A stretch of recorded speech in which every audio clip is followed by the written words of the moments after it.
సామెతలు 9వ అధ్యాయం. ఇవాళ మనల్ని ఇద్దరు భోజనానికి పిలుస్తున్నారు. ఏంటంట? ఇద్దరు భోజనానికి పిలుస్తున్నారు అన్నమాట. మనం ఎవరింటికి వెళ్ళాలి భోజనానికి మనమే ఆలోచన చేసుకోవాలి. అర్థమవుతుందండి? ఇప్పుడు మనం చదువుకోబోయే అధ్యాయంలో నుంచి ఒక ఇద్దరు మనల్ని భోజనానికి పిలుస్తున్నారు అన్నమాట.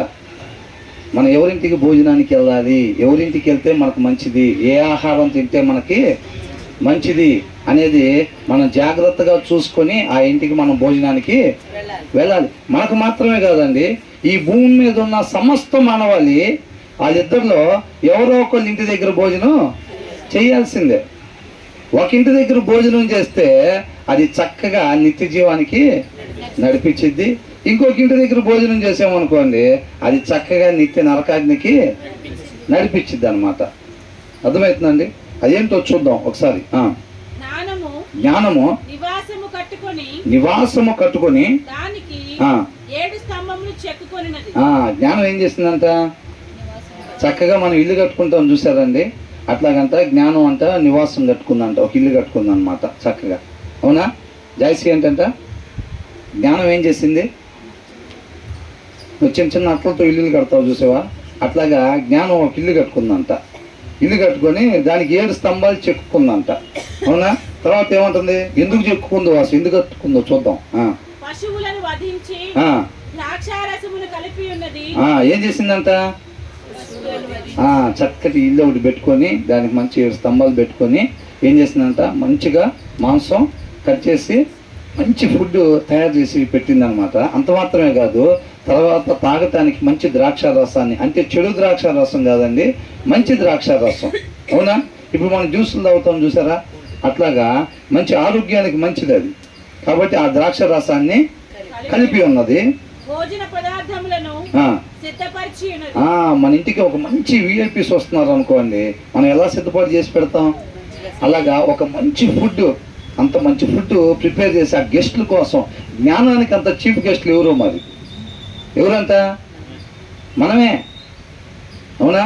మన కోసం జ్ఞానం అంత మంచి డెలిషియస్ ఫుడ్ ప్రిపేర్ చేసి పెట్టిందనమాట.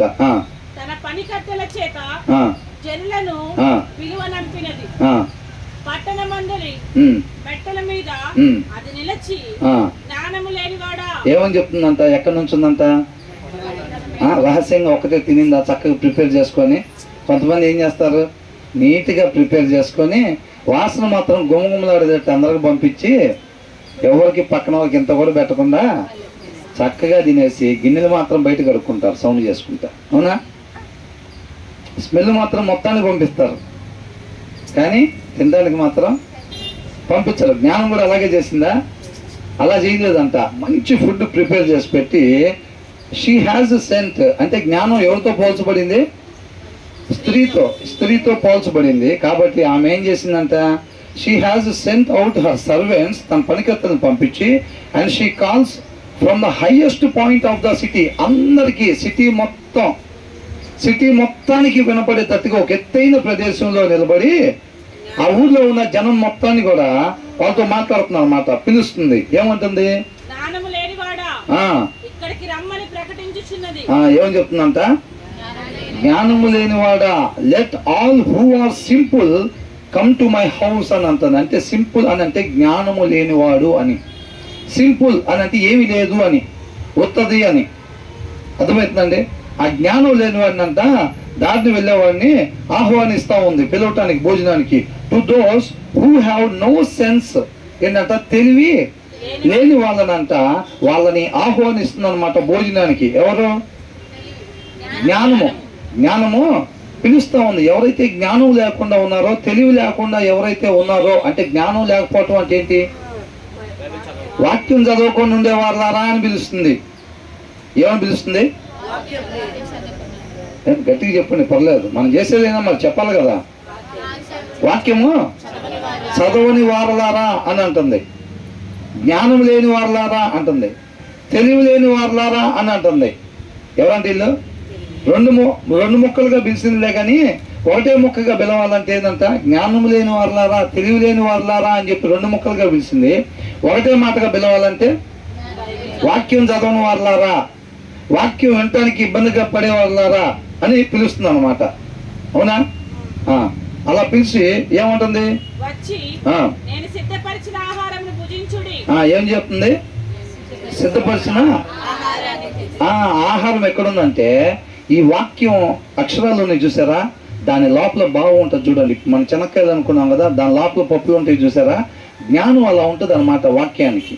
ఆ అక్షరానికి ఇన్సైట్ అని అంటే అంతర్భావం, అది జ్ఞానం అన్నమాట. సారాంశం అంటాం చూసారా, అది. దాన్ని అక్కడ సిద్ధపాటు చేశాను, మీరు వచ్చి భుజించండి అని చెప్పి చెప్తా ఉంది. పానము చేయుడి, ఏమంటుంది ఇంగ్లీష్ లో చూస్తే 6వ వచనం ఏమంటుంది, వచ్చి భోజనం చేయండి అని చెప్పి అందరికీ ఆహ్వానం, ఇన్విటేషన్ పంపిస్తా ఉందన్నమాట. ఏమంటుంది, లీవ్ యువర్ సింపుల్ వేస్ అని అంటుంది. సింపుల్ వేస్ అంటే, సింపుల్ అంటే ఏమనుకున్నాం, జ్ఞానం లేని వాళ్ళు, ఏమీ లేని వాళ్ళు, ఒట్టి వాళ్ళు అని, ఉండాల్సింది లేని వాళ్ళు అని, జ్ఞానం లేని వాళ్ళు అని. అవునా? ఏమంటుంది, లీవ్ అంటే విడిచిపెట్టు, యువర్ సింపుల్ వేస్. జ్ఞానం లేకుండా దేవుడు కృపను బట్టి మనకి ఇచ్చిన క్షణాలని గడుపుతూ ఉంటాం చూసారా, వాక్యం చదవకుండా ప్రతిరోజు మనం జీవిస్తూ ఉంటాం చూసారా, ఆ మార్గాన్ని విడిచిపెట్టు అని అంటుంది. ఏమంటుంది జ్ఞానం? దేవుడు కృపను బట్టి మనకి ఇచ్చిన ఆయుష్ ఉంది చూసారా, ఆ సమయం ఉంది చూసారా, మనం వాక్యం చదవకుండా రోజు దినాలు గడిపేస్తూ ఉంటాం చూసారా, ఆ క్షణాలు గడుపుతూ ఉంటాం చూసారా, ఆ మార్గానికి నువ్వు విడిచిపెట్టి ఇంకా అని అంటుంది. Leave your simple ways and you will live అని అంటుంది. ఏంటంట, అప్పుడు నువ్వు బ్రతుకుతావు అని అంటుంది. అర్థమవుతుందండి? దేన్ని విడిచిపెడితే? వాక్యం చదవకుండా నువ్వు దినాలు గడుపుతున్నావు చూసావా, వాక్యం చదవకుండా క్షణాలు, దేవుడిచ్చిన క్షణాలు, ఆయుష్ గడుపుతున్నావు చూసారా, మనం దినాలు గడుపుతున్నాం కదా, దాన్ని విడిచిపెడితే నువ్వు బ్రతుకుతావు అని అంటుంది. ఏ బ్రతుకు? 60 ఏళ్ళు 70 ఏళ్ళు బ్రతుక కాదు, శాశ్వతమైన బ్రతుకు అన్నమాట. ఈ బ్రతుకు గురించి బైబిల్ ఎప్పుడు కూడా మాట్లాడదు. శాశ్వతమైందే దేవుడు మనకి ఇస్తాడు ఎప్పుడు కూడా. అర్థమవుతుందండి? వాక్యం చదవకుండా మనం దినాలు గడుపుతాం చూసారండి, ఆ దినాలు ఇక చాలించు, దాన్ని విడిచిపెట్టి ఇంకా అంటే ఏం చెప్తుంది జ్ఞానం? దేవుడు కృపను బట్టి మనకిచ్చిన క్షణాలు లేకపోతే దినాలు వాక్యము చదువుతా ఆ జ్ఞానముతో ఆ క్షణాలని ఉపయోగించటం నేర్చుకో, అది నడిపిద్ది నిత్య జీవానికి అని అంటుంది అనమాట. అప్పుడు నువ్వు బ్రతుకుతావు అని అంటుంది. ఎప్పుడు? వాక్యం చదవకుండా క్షణాలు గడపకుండా నువ్వు ఉంటే గనక, వాక్యాన్ని చదివి ఆ జ్ఞానంతో నువ్వు ఆ దినాల్ని గడుపుతుంటే, అన్ని బండ్లు హైవేకి ఎక్కినాయి. ఇంకా అన్ని బండ్లు, నేను ఒకసారి అంతకు ముందు కూడా చెప్పా, ఏమని, ఆరాధన మటుకే నుంచొని చేయటం కాదు, వాక్యం కూడా నుంచొని వినేటట్టుగా చెయ్యాలి అని. దయచేసి మళ్ళీ ఒకసారి చెప్తున్నానండి, దీని లోపల మీరు కూర్చోవటం వలన మీకు ఏమీ ఉపయోగం లేదు, ఉపయోగం లేదు. దాన్ని జ్ఞాపకం పెట్టుకోండి. తర్వాత లెగిసి ఆమె అనగానే స్నాక్స్, భోజనాలు, టిఫిన్లు అనగా హుషారుగా చక చక చక చక తిరిగి ఉపయోగం ఏముంటుందండి? ఉపయోగం ఏముంటుంది? ఇస్కరేతు కూడా ఆహారాన్ని సిద్ధపడి చేస్తుంటాడు. బల్లల గిల్లలు వేయటం, రొట్టెలు గిట్లు తేయటం, గిన్నెలు తేయటం, ఇది ఆటం చేస్తుంటాడుగా. ఆయన మాటను ఏం చేశాడు? తోసిపుచ్చాడు. ఆయన మాటని తోసిపుచ్చాడు. జీవించాడా? బ్రతికాడా? లేదు. మనం ముందే వచ్చే సాపలు సదిలేసి అది చేసిన ఆయన మాటను తోసిపుచ్చామనుకోండి, ఏమైంది? సేమ్ అంతే ఇది. కాబట్టి జ్ఞానం కలిగి ఉండాలి మనం. ఏమంటున్నాడు ఇక్కడ? Leave your simple ways and you will live. అప్పుడు నువ్వు బ్రతుకుతావు. ఎంతమందికి అర్థమైంది ఈ వచనం? ఈ వచనం ఎంతమందికి అర్థమైంది? దేవుడు మనకిచ్చిన క్షణాలు, మనకిచ్చిన దినాలు ఎలా గడపాలంట? మనం ఎలా గడపాలంట? చేతులు ఎత్తినన్ని స్వరాలు నాకు వినపడట్లా.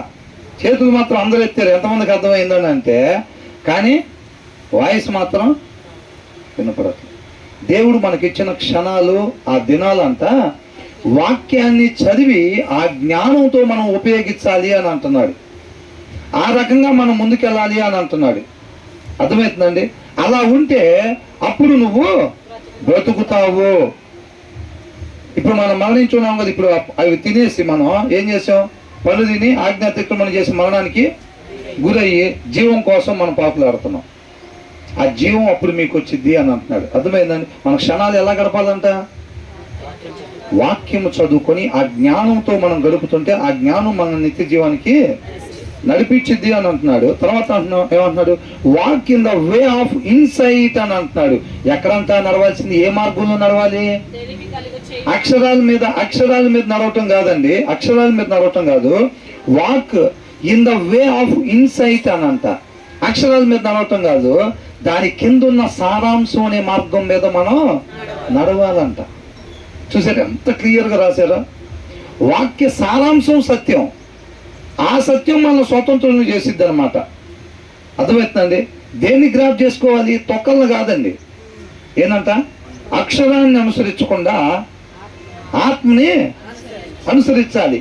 మన త్రోవ తప్పించాలంటే ఏం చేస్తారంటే అక్షరాన్ని పట్టుకొస్తారు మన దగ్గరికి. ఏం చేస్తారు?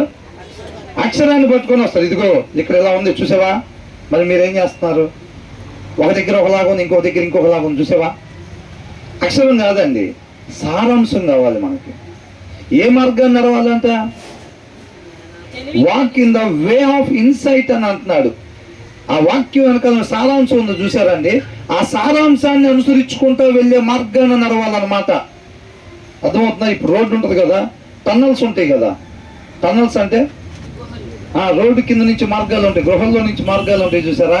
ఆ మార్గం అన్నమాట. అక్షరాల కింద ఉండే సారాంశం అనే మార్గాన్ని, ఆ సారాంశాన్ని తీసుకొని దాన్ని అనుసరించుకుంటూ వెళ్తా ఉంటే ఆ టన్నల్ వేలో వెళ్తే అది నిత్య జీవానికి తీసుకెళ్ళిద్ది అంట. మనం కొంతమందికి అర్థం కాలేదేమో బహుశా. అర్థమైంది అందరికీ? వాక్యాన్ని చదివేటప్పుడు ఆ జ్ఞానం వచ్చింది చూసారా? ఆ సారాంశం అది మనల్ని నిత్య జీవానికి నడిపించిద్ది అని అంటున్నాడు. అదనమాట. అప్పుడు మనం బ్రతుకుతాం. మనం దేనికోసం అయితే వెతుకుతున్నామో, ఇందాక పాట పాడాం కదా, ఏమని? నిరంతరం నీతోనే జీవించాలని. అది నిత్య జీవం అంటే అదేగా. నిరంతరం ఆయనతో పాటు జీవించటమే నిత్య జీవం అనమాట. ఆ నిత్య జీవానికి వెళ్ళాలి అని అంటే మనం ఆ సారాంశం అనే మార్గంలో వెళ్ళాలి. అసలు చదవనే లేదనుకోండి, అసలు సారాంశం టన్నులు వేసాం తర్వాత ముందు అక్షరాలు చదవటమే లేదండి మేము అంటే, ఆ దినాలు ముగించుకోపోతే ఇంకా మీరు చదవకుండా దేవుడు కృపను బట్టి ఇచ్చిన దినాలు కానీ మీరు గడపటం జరిగితే మాత్రం ఏమవుతామంట? జ్ఞానం లేని వారుగా ఉండిపోతాము. ఎక్కడికి వెళ్తాం? వాక్యం చదవకుండా ఆ జ్ఞానాన్ని పొందుకుని ఆ సారాంశ ప్రకారంగా మనం నడుచుకోకపోతే మాత్రం, వాక్యం చదవకుండా దినాలు గడిపితే మాత్రం అది ఎక్కడికి తీసుకెళ్ళిద్ది? నిత్య నరకాగ్నికి తీసుకెళ్ళిద్ది. బుధవారం రావచ్చు, శుక్రవారం రావచ్చు, ఆదివారం పొద్దున్న రావచ్చు, ఆదివారం సాయంత్రం రావచ్చు. ఆ సారాంశాన్ని వదిలిపెట్టి మనం కానీ తిరుగుతున్నాం అంటే మాత్రం ఎక్కడికి? అది జాగ్రత్తగా గుర్తుపెట్టుకోవాలి. ఎవరు చెప్తున్నారు ఇది? జ్ఞానం చెప్తా ఉందన్నమాట. ఎవరు చెప్పిస్తున్నారు ఇదంతా? దేవుడు చెప్పిస్తా ఉన్నాడు. ఎందుకోసం చెప్పిస్తున్నాడు? ఆయన మనల్ని ప్రేమించి మనం నశించిపోకూడదు, తండ్రితో పాటు యుగ యుగాలు మనం ఉండాలని భారము కలిగి, ఆశ కలిగి ఆయన చెప్పిస్తా ఉన్నాడు అనమాట. విధేయత చూపిద్దామా? విధేయత చూపిద్దామా లేదా? విధేయత చూపించటం అంటే అది సత్యమా కాదా అని ఒప్పుకోవటమేనా? వినటమేనా? ఏం చేయాలంట? అవలంబించి జ్ఞానులై ధన్యులుగా ఉండాలి అంటున్నాడు. అవునా? తర్వాత ఏమంటున్నాడు? మరి ఎంతమంది చదువుతారు వాక్యం? ఇంక రోజు ఎంతమంది చదువుతారు? వాక్యం చదవకపోతే ఎవరికి నష్టమో, ఎవరికి నష్టమో అది కూడా ఉండేది దీంట్లో. వాక్యం చదవకపోతే ఎవరికి నష్టమో, అపవాది ఏమనుకుంటాడు? నేను సారంతో నింపబడను, ఎవడికి కూడా ఆ సారాన్ని పంచను. ఏంటంట? అపవాది ఏమనుకుంటాడు? నేను ఆ సత్యం అనే సారంతో నేను నింపబడను, నేను మాత్రమే కాదు ఆ సారం అసలు ఎవరికి నింపనంతే, ఎవరికి ఇవ్వను, నాలో వెలుగు నింపుకోను, ఎవరు కూడా వెలిగించను అంతే. అదే అనమాట అపవాది చేసే. అర్థమవుతుందండి. ఆ తర్వాత ఏమంటున్నాడు ఇక్కడ, అపహాసకులకు బుద్ధి చెప్పువాడు తనకే నింద తెచ్చు. మనం ఎలాగుండాలో చెప్పింది జ్ఞానం. ఎలాగుండాలో చెప్పిన తర్వాత వచ్చి భోజనం చేయమని చెప్పి మన కోసం మంచి ఫుడ్ ఏర్పాటు చేసి పెట్టింది కదా, అవునా? తర్వాత ఏమంటుంది, అపహాసకులకు బుద్ధి చెప్పువాడు తనకే నింద తెచ్చుకొనును. చూసారండి, ఇప్పుడు అపహాసకులకి మనం ఏం చేస్తాం? బుద్ధి చెప్పినప్పుడు ఏమొచ్చింది మనకి? శాల్వాలో దండలు వస్తాయా? ఏమొచ్చిందంట? నింద వచ్చిద్ది అని అంటది. ముందే చెప్తుంది అనమాట. అది జ్ఞానం. ముందే చెప్తుంది. మనకి ఎప్పుడైతే మనకి నింద వచ్చిద్దో, వచ్చా ఇట్లా చేయకూడదు ఇంకా మనం అని అనుకోకూడదు. ఆ నింద వచ్చినప్పుడు మనం ఏం తెలుసుకోవాలి? అయితే ఆయనకు కూడా అదే నిందలు వచ్చినాయి. ఆయన కూడా మరణాన్ని జయించి నిత్య జీవానికి వెళ్ళిన దారి ఇదే. ఆయనకు కూడా వెళ్ళేటప్పుడు ఫస్ట్ ఇదే తగిలిందంట. ఏదది? నింద. ఏంటంట? యాక్టివ్ మోడ్లో ఉండండి. కొద్దిగా యాక్టివ్ మోడ్లో ఉండండి. మనం ప్రార్థన చేయాల్సిందే కంపల్సరీగా. దేనికోసం? వాక్యం వినేటప్పుడు కూడా నుంచొని ఆ రోజులు రావాలని చెప్పి మనం ప్రార్థన చేయాల్సిందేనండి. అది మనకు మేలు. అది శిక్ష దేనికంట? మనం ముందున్న వాటిలో చదువుకున్నాం కదా కీర్తనలో. శిక్ష మనకి ఏం చేసిద్దంట? మేలు చేసిద్దంట. ఆ శిక్ష లేకపోతే మనం ఏమైపోయే వాళ్ళము, అవునా? మేము పర్వాలేదు, గుర్తుంది. అట్లయితే విన్నట్టుగా లోకంలో ఉంటుంది. ఈ చెవితోని ఈ చెవితో వదిలిపెడుతూ ఉంటాం. 9వ అధ్యాయం ధ్యానించుకుంటున్నామంటే 8వ అధ్యాయం దాకా పోయిందా? అట్లాగా అది పోదు, లోపల ఉండిద్ది. దున్నబడిన నెలలాగా మనం హృదయాలు సిద్ధపడి చేసుకుని ఆ ఇత్తనాలు వేసుకొని ఉంటే కనుక అది ఖచ్చితంగా స్టోర్లో ఉండిద్ది. అలా కాకుండా ఎట్టబడితే అట్టు వచ్చి కూర్చొని ఉంటే అది బండ మీద పడినట్టుగా అయి ఉండేది. అది అంతేనా? కాబట్టి ఇక్కడ ఏమంటున్నాడు? ఆ జ్ఞానం చెప్తుంది, ముందుగానే మనకు తెలియపరుస్తుంది అనమాట. మీకు ఎదురయ్యేది, మీకు ఫలానాది ఎదురయ్యిద్దని చెప్తుంది. మీరు నింద ఎదురవగానే మీరేం భయపడబాకండి. నేను రాంగ్ వేలో వచ్చానేమో, ఇది చూడాలండి.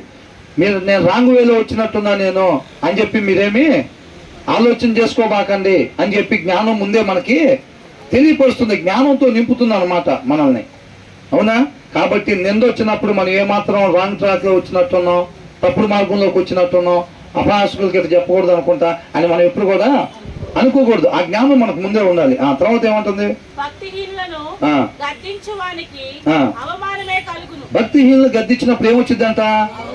అవమానం వచ్చిందంట. అవమానం రాగానే ఏమనుకోవాలి? ఆయనకి నింద తర్వాత ఇదే వచ్చిందని చెప్పాడు నిత్య జీవానికి వెళ్ళేటప్పుడు, అవునా?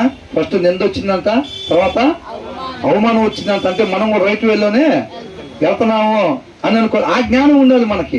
కొంతమందికి అవమానం రాగానే ఏమనుకుంటారు? పైన ఉండే వాళ్ళకి అవమానం రాగానే మనం ఏదో తప్పు చేసినట్టున్నాం, మనం సరిగ్గా మంచి మార్గం వెళ్తలేదు అనుకుంటా, అందుకే మనకి అవమానాలు వస్తున్నాయి, నిందలు వస్తున్నాయి. మనం అలా ఉండకూడదు. ఇంకోసారి ఎవరికి సువార్త చెప్పకూడదు. సువార్త చెబితే వాళ్ళు మనల్ని అవమానం ఎదురైంది మనకి. కాబట్టి మనం ఎవరికి చెప్పకూడదని తీర్మానం తీసుకోవాలా? రైట్ వేలోనే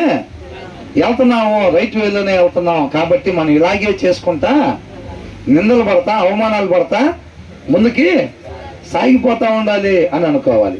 ఈ జ్ఞానం లేదనుకోండి, ఏమనుకుంటాం? ఒక నింద రంగాలు వెనక్కి తిరిగిపోతారు, ఒక అవమానం రంగాలు వెనక్కి తిరిగిపోతారు. ఇక మనం ఎవరికి చెప్పకూడదు. ఆఫీస్లో సువార్త ఎవరికి చెప్పకూడదు, కాలనీలో సువార్త ఎవరికి చెప్పకూడదు, పొలంలో సువార్త ఎవరికి చెప్పకూడదు అని అనుకుంటాం. ఈ జ్ఞానం లేకపోతే. అందుకనే ఈ జ్ఞానం ఏం చేస్తుంది? మన మీద ప్రేమతో మనం శాశ్వతంగా ఉండాలని. అసలు పైన వచనాల్లో చదివినప్పుడు అంట అసలు ఎంత ఆనందిస్తున్నాం. 31వ వచనంలో ఏమనుంది? 8వ అధ్యాయంలో ఆయన కలుగు చేసిన ఆయన అంట భూమిని తయారు చేసుకున్నప్పుడు అంట, మనుషులను తయారు చేసి ఇదంతా చేస్తుంటే అంట జ్ఞానం అక్కడ ఉండి చూస్తుందంట పక్కన నిలబడి, అవునా? దేవుడు సృష్టి ఆయన చేస్తుంటే జ్ఞానం అంట అది చూసి ఆ పరలోకమును బట్టి సంతోషించుచు నరులను చూసి ఏం చేస్తుందంట? ఆయన మనుషులను తయారు చేసుకుంటే, భూమిని తయారు చేసి, నీళ్ళని సపరేట్ చేసి, భూమిని తయారు చేసి, జంతువులను తయారు చేసి, చక్కగా మనుషులు ఆయన పోలికతో ఆయన స్వరూపంతో తయారు చేస్తుంటే జ్ఞానం చూసి సంతోషంతో ఆనందంతో ఉందంట. అర్థమవుతుందండి? అవునా కదా? ఏ కుళ్ళు, స్వార్థం, ఈర్ష, కల్మషం, ద్వేషం ఇలాంటి ఏమీ లేకుండా ఉండే వాళ్ళు అలా ఉండగలుగుతారు. పక్కన వాళ్ళు చక్కగా ఆ వాక్యం చెప్తుంటే, వాక్యాన్ని ప్రకారంగా నడుచుకుంటుంటే, చక్కగా పాటలు పాడుతుంటే, చక్కగా ప్రార్థన చేస్తుంటే మనకు కూడా చూస్తే అలా ఉంటుంది. అర్థమైందండి? మన క్రీస్తులో నాటబడి ఉంటే అలా లేదనుకోండి, పక్కన వాళ్ళు ప్రార్థన చేస్తానే లోపల రగిలిపోతూ ఉంటుంది. పక్కన వాళ్ళు చక్కగా పాడుతుంటే మనకు అసలు మామూలు ఉండదు, ఇంకా అల్లాడిపోతూ ఉంటాం లోపల. ఒడ్డున పడ్డ చేపలాగా అయిపోయింది మన పరిస్థితి. పక్కన వాళ్ళు చక్కగా పాటలు పాడుతుంటే మన పరిస్థితి గందరగోళంగా అయిపోతూ ఉంటుంది. ఎందుకని? పాడితే గిడితే మనం పాడాలి అంతేలే, కానీ వాళ్ళు పాడితే మనం చప్పట్లు కొట్టేది ఇంద్రా అని అనుకుంటారు. అవునా? ఆనందం జ్ఞానం కూడా అంతే ఉందా? జ్ఞానం అలా లేదు, మనం కూడా అలా ఉండదు. కాబట్టి ఏమంటుందంట, అపహాసకులు బుద్ధి చెప్పినప్పుడు అంట నిందొచ్చిద్ది, భక్తిహీనులకు గద్దించినప్పుడు అవమానం కలిగిద్ది. అపహాసకుని గద్దింపకము, గద్దించిన యెడల వాడు నిన్ను ద్వేషించును. ఏం చేస్తాడంట? ద్వేషిస్తాడంట. అపహాసకుని మనం వాక్యం చదివరా? వాక్యం చదవాలి కదా, మనం చదవకపోతే ఎట్లాగా అని చెప్పి మనం జ్ఞానిగా ఉండేవారికి, వాక్యం చదువుకునే వారికి మనం గద్దించినప్పుడు అది మంచిగా రిసీవ్ చేసుకుంటారులే. కానీ అపహాసకుని గద్దించాం అనుకోండి, ఏమైంది? పైన ఏమనుంది? అపహాసకులకు బుద్ధి చెప్పువాడు అని ఉంది. తర్వాత భక్తిహీనులను గద్దించువానికి అని ఉంది. కింద ఏమని ఇచ్చాడు? అపహాసకుల్ని గద్దింపకము అని ఇచ్చాడు. వాడు నిన్ను ద్వేషించు. లోకంలో ఎలా ఉంటుంది అనుకుంటున్నాడు? ఇప్పుడు అపహాస్యం చేసేవాడికి, అంటే లోకస్తుడికి మనం అరే అట్లా దొంగ పనులు చేయబాకరా, లేకపోతే అట్లా చేయబాకు, వాడిని నేను మోసం చేయబాకని అంటే నేను సంపాదించుకుంటున్నాను వీడికి కుళ్ళు, వీడికి నేను సంపాదించుకుంటున్నాను వీడి కుళ్ళు. అందుకే వాడు మనల్ని ఏం చేస్తాడు? దూరం పెడతాడు. అర్థమవుతుందండి? అది లోకంలో మేలు చేసేదిగా కనపడిద్ది అన్నమాట అపహాసకుడికి. అదే జ్ఞానవంతుడు అని అంటే చదివేవాడు, ఆల్రెడీ వాక్యం చదివేవాడికి ఏమంటాడు? అదే అట్లా చేయబాక, ఇలా చేయబాక అంటే అన్న నా మేలు కోరుకుంటున్నాడు, అక్క నా మేలు కోరుకుంటుంది, వాక్యంలో అలాగుంది. అలా ఉండేవాడు నిత్య జీవానికి వెళ్తాడంట. అలా ఉండేవాడు నిత్య జీవానికి వెళ్తాడని వాక్యంలో ఉంది. నన్ను అలా ఉండొద్దని చెప్తున్నాడు అన్నయ్య, నన్ను అలా ఉండొద్దని చెప్తున్నాడు అక్కలా చెప్తుంది అని అంటే నా మేలు కోరుకుంటుంది అక్క, నా మేలు కోరుకుంటున్నాడు అన్నయ్య అని చెప్పి జ్ఞానం కలిగినోడు రిసీవ్ చేసుకుంటాడు. అట్లా అపహాసకుడు ఏమనుకుంటాడు? అరే అట్లా మోసం చేయబాకరా అని అంటే నేను ఎదగటం వీడికి ఇష్టం లేదు అసలు. నేను లీటర్కి 4 లీటర్ల కల్తీ కలుపుతుంటే ఈడేమంటున్నాడు? కలపబాకరా అని అంటున్నాడు. వాడు ఏమనుకుంటాడు? ఇది కుళ్ళు, నేను ఎదుగుతున్నానని. ఏంటంట? కుళ్ళు, నేను డబ్బులు సంపాదించుకొని బాగా పెద్ద కార్లు కొనుక్కొని తిరుగుతానని వీడి కుళ్ళు. నేను ఎదగటం వీడికి ఇష్టం లేదు అసలు, వీడిని దూరం పెట్టాల్సిందే మనం అనుకుంటాడా లేదా? కాబట్టి ఏమంటున్నాడు? అపహాసకుని గద్దింపకము, వాడు నిన్ను ద్వేషిస్తాడు అనమాట, దూరం పెడతాడు. అదే గద్దింపు. ఆ తర్వాత ఏమనుంది? గద్దింపగా వాడు నిన్ను ప్రేమించును. ఏం చేస్తాడంట? జ్ఞానము కలిగినోడు వాక్యం చదివేవాడిని అంట మనం గద్దింపాలి. ఇప్పుడు వాక్యం చదివేవాడికి ఏంటి? దాంట్లో ఒకటి ఉంటుంది, వీళ్ళు ఇంకోటి కనపడింది అనుకో, తమ్ముడు అట్లా చేయకూడదు కదా అని అన్నప్పుడు ఏమనుకుంటాడు? అవును దాంట్లో అలా ఉంది కదా, చేయకూడదని. అలా చేయకుండా ఉండేవాడు నిత్య జీవానికి వెళ్తాడు కదా. అన్నయ్య నన్ను అట్లా చేయొద్దు అని అంటున్నాడంటే నేను నిత్య జీవానికి వెళ్ళాలని అన్నయ్య ఆశపడుతున్నాడు. కాబట్టి నా మేలు కోరుకునేవాడిని అన్నయ్య నేను ఇష్టపడతాను, ప్రేమిస్తానని అంటున్నాడు అన్నమాట. అర్థమైందండి? ఇద్దరినీ గద్దించారు. అపహాసకుని లోకస్తుని గద్దిస్తే ఏమనుకున్నాడు? ద్వేషించాడు, దూరం పెట్టాడు మనల్ని. కానీ జ్ఞానం కలిగిన వాడిని, అంటే వాక్యాన్ని చదివేవాడిని అంట గద్దిస్తే ఏం చేస్తాడంట? వాడు నిన్ను ప్రేమించను. కాబట్టి కరెక్షన్ చేసుకోవటానికి ఇష్టపడే వాళ్ళు జ్ఞానం కలిగిన వాళ్ళు అనమాట. వాక్యంలో కానిది ఎవరిలో కనపడినప్పుడు సిస్టర్ అట్లా చేయకూడదు కదా, బ్రదర్ జడ్సన్ బ్రదర్ అట్లా కాదు కదా అని మనం అన్నప్పుడు దాన్ని కరెక్షన్ చేసుకోవటానికి ఇష్టపడే వాళ్ళు ఆ లక్షణం మనలో ఉంది అని అంటే మనం జ్ఞానం కలిగి ఉన్నాము అని అర్థం. అలా కాకుండా ఎప్పుడు తప్పులే చెబుతూ ఉంటారు, ఏంది అది చేయొద్దంటారు, ఇది చేయొద్దంటారు ఏంది అని అంటే జ్ఞానం లేని వాళ్ళు అని అర్థం అనమాట. వాక్యం చదివేవాడికి ఏదైతే చెప్తున్నారో అది నిజంగా వాక్యం అలా ఉంది కదా, అన్నయ్య ఎందుకే చెప్తున్నాడు కదా అనేది ఉండిద్ది అనమాట. జ్ఞానం కలిగినోడు అలా రిసీవ్ చేసుకుంటాడు. ఈ సింటమ్స్ బట్టి మనం జ్ఞానం కలిగి ఉన్నామా, అపహాసకులుగా ఉన్నామా అనేది అర్థమైపోయింది. ఎవరన్నా కరెక్ట్ చేసినప్పుడు ఎవరు ఏది చెప్తే అది కాదండి. ఇప్పుడు వాళ్ళు చెప్పినప్పుడు మనలో కరెక్ట్ చేసినప్పుడు అది వాక్యంలో ఉందా లేదా, అదే చెప్పారా లేదా అనేది మనం చెక్ చేసుకోవాలి. అది నిజంగా వాక్యంలో ఉన్నది చెప్పారు అనుకో, మనం దాన్ని కరెక్షన్ చేసుకోవాలి. అంతే తప్ప ఎదురు దాడి కాదు. నువ్వు పెద్ద కరెక్ట్గా ఉంటున్నావా ఏంది, నీ దగ్గర అది లేదా, నీ దగ్గర ఈ మైనస్ లేదా, ఆ మైనస్ లేదా అనుకుంటే ఏమైంది? ఈ మైనస్లు ఆ మైనస్లు కలిసి మొత్తం కలిసి ఏం చేస్తాయి? విడదీసి ఒక నిజకోటి అవతల కన్నా ఒక నిజకోటి అవతలకి పుట్టింటి కాడ ఒకరిని ఈ పుట్టింటి కాడ ఒకరిని పడేస్తాయి. అవునా కదా? కాబట్టి మైనస్లు చూడవద్దు, ఎప్పుడైనా సరే ప్లస్లు చూడాలి. ఇద్దరు ఏక శరీరంగా ఉండాలి. తర్వాత ఏమంటున్నాడు? కాబట్టి వాక్యానుసారంగా ఎవరైనా మనల్ని కరెక్ట్ చేసేటప్పుడు ఆ కరెక్ట్ చేసుకునే లక్షణం లేనుడే వాక్యం దగ్గరికి రాడు తొందరగా. వాక్యం ఏం చేసిద్ది? కరెక్షన్ చేస్తూ ఉండిద్ది అన్నమాట. వాక్యం అర్థం లాంటిది కాబట్టి ఎక్కడ సరి చేసుకోవాలో చూపిస్తూ ఉండిద్ది మనకి. ఎవడు చర్చికి రానోడు అని అంటే ఆ కరెక్షన్ చేసుకోవటానికి ఇష్టపడినోడు రాడు వాక్యం దగ్గరికి. ఎందుకు? మనలో తప్పులు చూపెడతా ఉండిద్ది, అది కరెక్షన్ చేసుకోవాల్సి చూపెడతా ఉండిద్ది. వాడు దానికి ఇష్టపడ్డు కాబట్టి ఏం చేస్తాడు? వాక్యం దగ్గరికి రాదు. కొంతమంది అయితే చాలా కష్టంగా 10 మంది కలిసి లాక్కెళ్ళినట్టు వస్తారు వాక్యం దగ్గర. వెళ్ళకపోతే ఏం చేస్తాం? అక్క వెళ్ళింది, వదిన వెళ్ళింది, అన్న వెళ్ళాడు, నేను వెళ్ళకపోతే భక్తి లేదనుకుంటారు, ఈ నటంతో సస్తానం అసలు అని చెప్పి 10 మంది కలిసి లాక్కెళ్ళినట్టుగా వాళ్ళంతటికి వాళ్ళే వచ్చి కూర్చుంటారు. అక్కడ ఎలా కూర్చుంటారు? గడప దగ్గర కనిపెట్టుకొని కాచుకొని ఆశతోనా అట్లా వస్తారా? అట్లా కాదు. భక్తి లేదనుకుంటారు ఈ పిచ్చి జనాలు. నేను రాకపోతే ఏం చేస్తాం? వాళ్ళ కోసం వెళ్ళాలి మనం. నేను కనపడకపోతే ఏం లేదు. శుక్రవారం పాకపోతే అన్న ఏమనుకుంటాడు?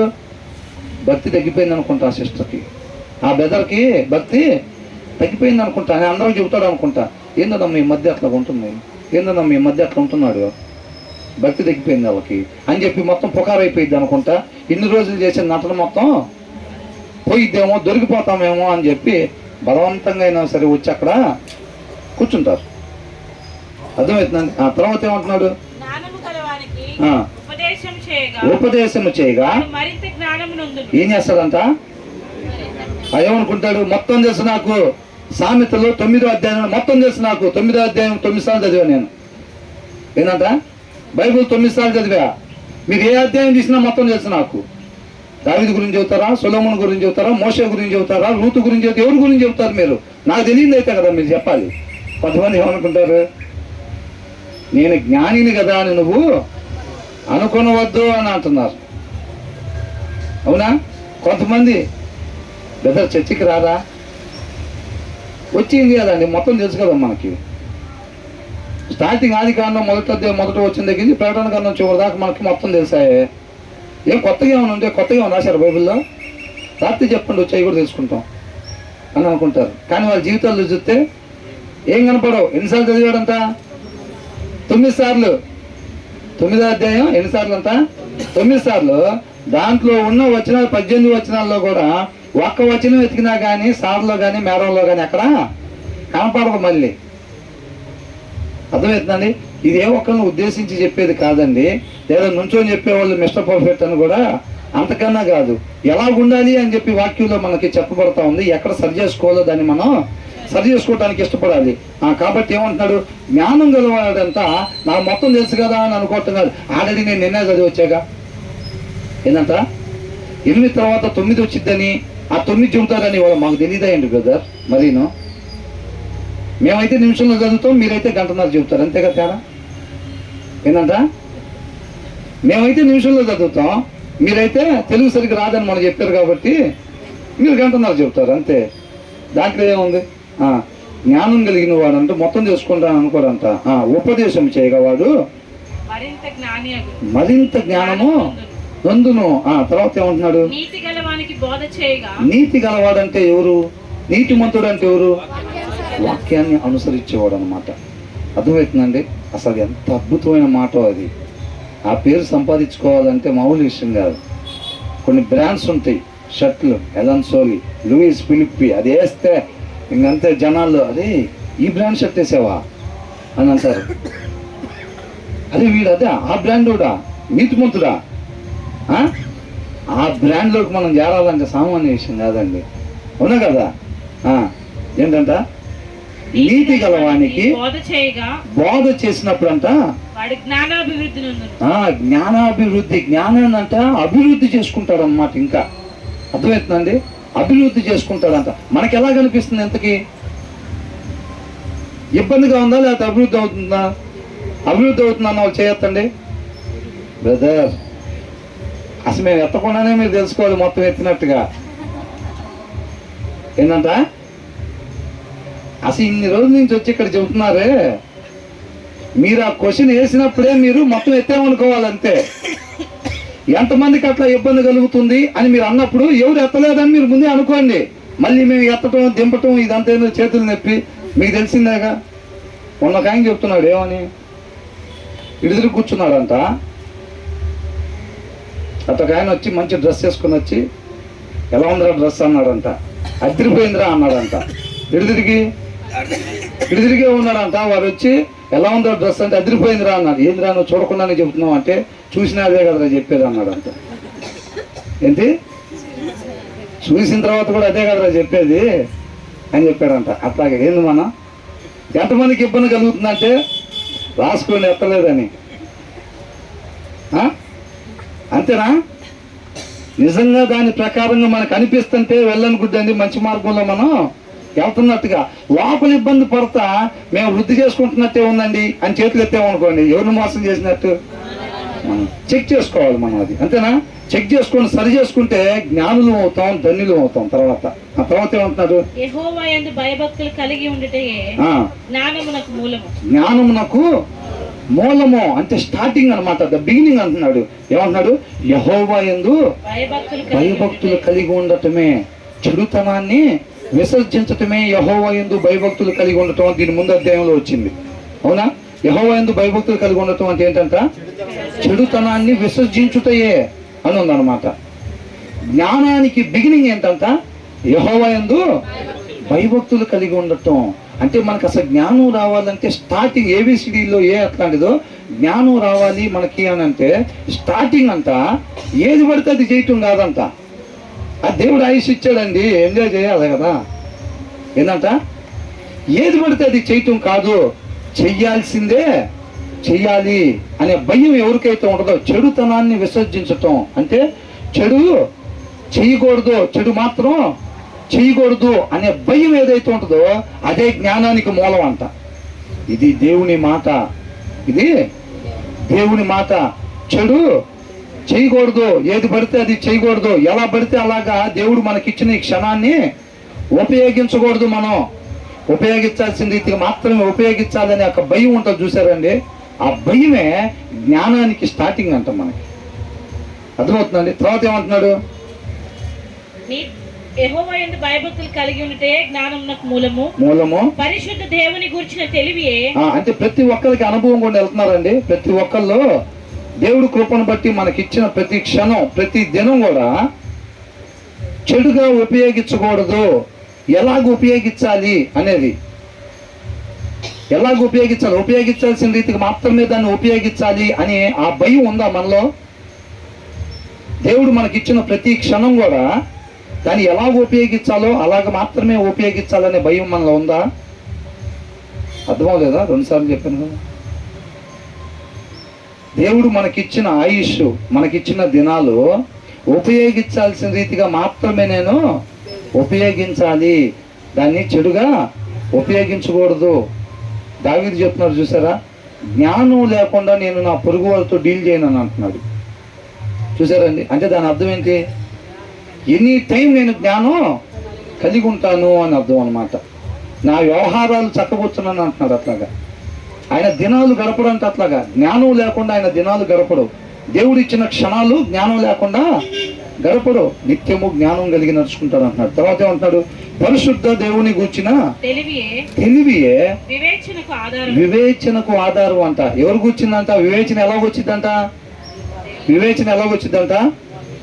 పరిశుద్ధ దేవుని గూర్చిన తెలివి. దేవుని గూర్చిన తెలివి మనకు ఎలా తెలిసిద్దండి?